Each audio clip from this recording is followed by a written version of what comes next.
일상의 소소한 아름다움을 발견하는 언니 스토리맘입니다. 영상은 좀 오랜만에 찍게 됐는데요.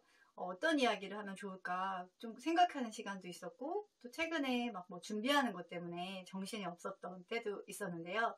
오늘은 제가 좀 어려움이 있거나 좀 감정적으로 조금 이렇게 다운되거나 할 때 회복하는 그 과정에 대한 이야기를 좀 하고 싶어요. 저는 자존감이 제가 볼 때는 그냥 대한민국 평균이 아닐까 싶어요. 근데 예전보다는 더 자존감도 좀 높아진 것도 있고, 근데 그 이유를 한번 생각을 해봤어요.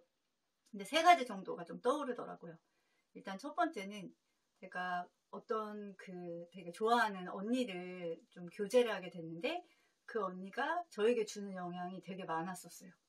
그 한 4년? 4년, 5년 만나면서, 그러니까 자주 보거나 그런 건 아니었지만, 그 언니의 생각, 또 그 언니가 또 나를 격려하는 그런 방식들에 제가 되게 선한 영향력을 많이 받았던 것 같아요.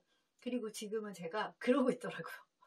누군가를 또 얘기할 때 그 사람의 가능성을 더 많이 보게 되고, 또 그 사람의 강점을 되게 쉽게 파악하게 되고, 그리고 언니가 이제 굉장히 긍정적이고, 근데 언니를 제가 좀 존경하는 것 중에 하나는 순탄하지가 않았어요.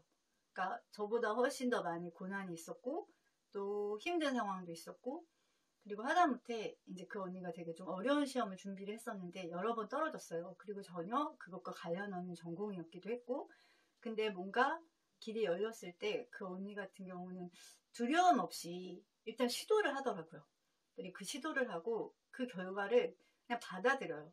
그리고 나 같으면 사실은 제가 중간에도 그 언니가 얼마나 힘들게 그 과정을 밟고 있는지 알았기 때문에 이게 2번 정도 언니가 떨어졌을 때는 제가 언니 그 정도도 진짜 너무 충분해요. 언니 진짜 내가 알아요. 언니 진짜 열심히 했고 진짜 이것도 어떻게 준비하는 거 좀 걱정이 되는 거예요. 왜냐면 이게 굉장히 좀 어렵기도 하고, 또 언니가 이제 그 2번째 시험 때 그때 막 호흡곤란 같은 것들이 이제 그때 어떻게 갑자기 오면서 이제 응급실을 가야 되는 그런 지경까지 있었던 걸 내가 알기 때문에 이제 좀 또 이렇게 준비했는데 그때 그런 일이 또 생기면 어떡하지에 대한 걱정도 좀 있는 거예요. 그러니까 좀 가족과 같은 걱정이었죠. 근데 언니는 그걸 또 시도를 하더라고요. 다시 그 시험을 또 준비를 해서 결국에는 이렇게 승리를 했어요. 어쨌든 그 자격증도 땄고, 그리고 항상 그 뭔가가 자기에게 이제 주어졌을 때 그것을 물론 그 언니는 이제 기도도 하고 뭐 여러 가지 알아보고, 그러니까 그렇게 막 뭐 아무렇지도 않게 그냥 막 시도하는 건 아닌데, 내가 정말 이 길이 가야 될 길이라고 생각하면 거침없이 그거에 그냥 뛰어들고, 그리고 정말 인간승리? 그런 것들이 있는데, 그 언니를 보면서 저는 사실은 되게 도전을 되게 작게 작게 많이 하는 스타일이에요.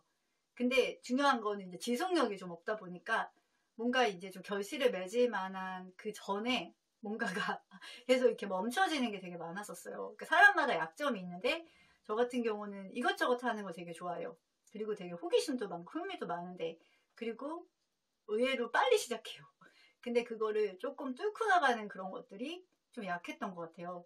근데 그 언니의 얘기를 듣고 저도 더 도전을 하게 되더라고요. 그리고 어느 순간 그게 뭔가 이렇게 좀 장애물 아니면 그 벽이 부딪혔을 때 그 언니의 생각이 저는 되게 저를 좀 많이 일깨워주더라고요. 언니의 방식, 언니의 그런 것들이 저도 그런 상황에서 내가 이걸 뚫고 나가 봐야겠다.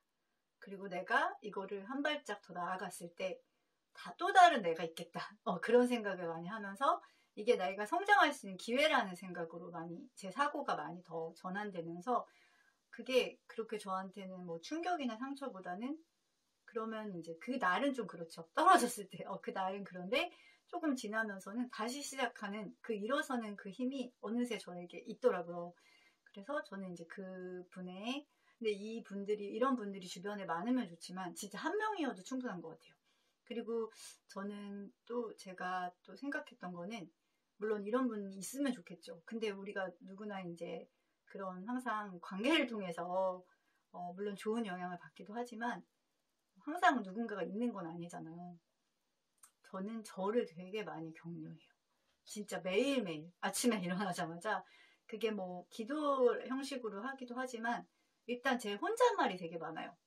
근데 그게 뭐 이렇게 혼자 있을 때는 밖으로 꺼내기도 하지만 그냥 뭐 산책할 때도 그렇고 또 어디 뭐 대중교통 다닐 때도 그렇고 내가 생각하는 그 나를 격려하는 방식들이 있거든요. 근데 저도 제가 그렇게 많이 하는지 몰랐었는데 일단 저에 대해서 다른 사람이 나를 격려하듯이 제가 말을 많이 하고 뭐 그 여러 가지 말 중에 진짜 여기까지 온 것도 대단하다.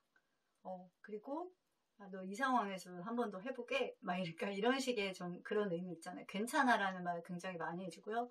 그리고 한 번 또 해봐. 어때? 뭐 다른 사람 어떻게 생각하니 그게 뭐가 중요해? 그러니까 막 이런 식으로 이제 제가 생각으로 할 때도 있고 그거를 글로 제가 이제 거의 매일 글을 쓰거든요. 뭐 일기도 쓰고 뭐 에세이 같은 것도 쓰고 또 신앙적인 그런 글도 쓰고 근데 수많은 시간 동안 저를 격려하는 것들이 되게 많고 그리고 또 세 번째는 제가 이제 종교가 있다 보니까 기본적으로 그런 약간 그런 여러 가지 상황들을 항상 생각을 하게 돼요. 이게 뭔가 뜻이 있지 않을까? 그리고 뭔가 의미가 있지 않을까? 그런 생각을 많이 하면서 또 어려움이 있을 때도 이걸 통해 내가 뭔가 배우는 게 있을 거야. 그런 좀 긍정적인 생각들로 전환이 쉽게 된다는 거. 그리고 실제로도 그렇게 했을 때 그 결과가 그때 되면 그게 이해가 되더라고요. 그러니까 그 상황들 속에서는 그냥 막연하게 뭔가가 이유가 있을 거야. 이걸 통해 내가 뭔가 배울 거야. 그리고 이 과정을 뭐 예를 들면 우리 아이에게 좀 어려움이 있을 때도 물론 그때는 막 순간 되게 힘들죠. 힘들고 막 되게 걱정되고 막 그런 순간들이 분명히 있지만 이거를 통해서 우리 아이가 이걸 극복했을 때 얼마나 내면이 단단해질까. 그리고 또 그런 것들을 이제 극복하는 과정을 통해서 다른 사람을 이해하고 또 비슷한 처지에 있는 사람들에 대한 공감 그런 것들이 굉장히 많이 키워지잖아요. 어려움 없이 물론 이렇게 순탄하게 성장하는 걸 엄마들은 바라고 저도 그런 것들을 원하지 않는 건 아니지만 그렇게 컸을 때 되게 작은 것에도 쉽게 좌절하는 사람들을 제가 많이 보게 됐어요. 그리고 확실히 이렇게 공감 능력이 얕을 수밖에 없어요. 네. 일단 바닥을 찍어봤던 사람들은 다르더라고요. 뭐를 얘기를 해도 뭔가 통하는 게 있고요. 그런 생각이 좀 들더라고요. 또 격려하는 이제 여러 가지 방식 중에 저는 책을 조금 읽으면서 격려를 많이 받아요. 이제 다양하게 책을 좀 읽으면서 그리고 뭐 어려움을 이제 극복하는 과정에 대한 책 같은 경우도 많이 읽고요. 테드 강의 같은 것도 또 이렇게 유명한 것들은 번역되어 있는 것도 많이 있으니까 그런 것들을 보면서 제가 좋아하는 거는 그 분의 강의만 듣는 게 아니라 그분의 책 있잖아요. 한국어로 번역된 책도 사서 읽어요. 막 줄을 그면서 읽고 그거를 제가 받아들여 흡수해요. 그러니까 저 같은 경우는 책을 읽으면서 일단은 뭐 줄도 긋지만 그거를 좀 생각을 많이 해요. 그리고 내가 가능한 것들에 대해서는 꼭 실천을 했던 것 같아요. 근데 이제 그게 뭐 다 따라한다 이런 게 아니라 내가 이제 거기에 대해서 진짜 많이 공감되는 거 있잖아요. 그리고 이거는 정말 좋다고 생각하는 그것에 있어서는 항상 제가 실천을 하고 아이들에게도 바로 말을 해주고 그런 실행력은 생각보다 있더라고요. 네. 그러다 보면 우리가 사실 많은 것들이 주입되잖아요. 근데 거의 교육이나 여러 가지 정보에 의해서 내가 지금 생각하고 있는 거더라고요. 내가 태어났을 때부터 뭔가 엄청 그런 생각을 할 수는 없잖아요. 다 부모님께 들은 말, 어디서 주워 들은 말, 어디서 본 거, 그런 것들인데, 이왕이면 그런 것들을 굉장히 좋은 것, 이제는 취사 상태 할 수 있으니까 그런 것들 하고, 또 아이들에게도 그 이야기를 해주는 거죠. 그러면서 최근에는 이제 글을 쓰면서, 근데 되게 좋은 게 이제 그 글도 저는 아이들에게 먼저 보여주거든요. 그러니까 물론 억지로 보라는 건 아니지만, 그 셋 중에 보고 싶은 애가 한두 명 있어요. 그러면 뭐 그걸 좀 보여주거나 그랬을 때 아이들 피드백을 듣거든요.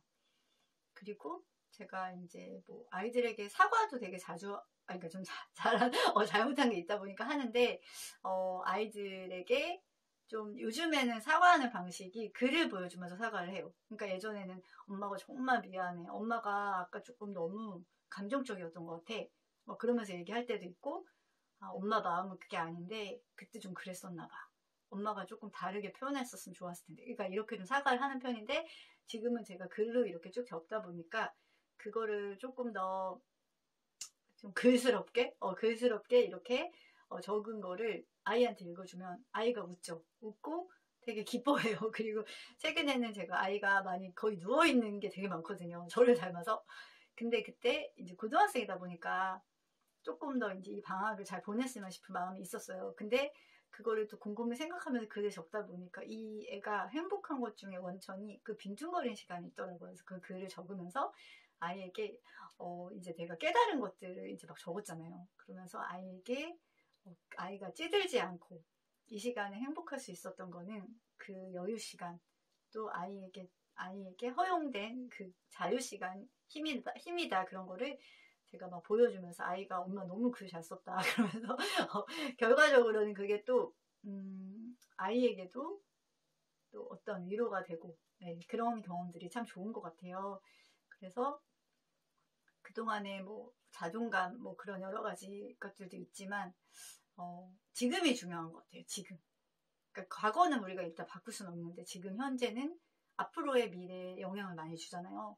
그러니까 이왕이면 좀 긍정적인 사람을 좀 가까이 하는 거, 그리고 좀 좋은 책들을 좀 보면서 또 실천도 해보고 좋은 강연도 들어보고, 그리고 내 스스로 나를 굉장히 네, 나를 내 스스로 좀 격려하고 북돋아주는 거, 나를 보듬어주는 거, 그 세 가지를 좀 얘기했습니다. 우리 다음에는 또 다른 걸로 찾아뵙겠습니다. 감사합니다.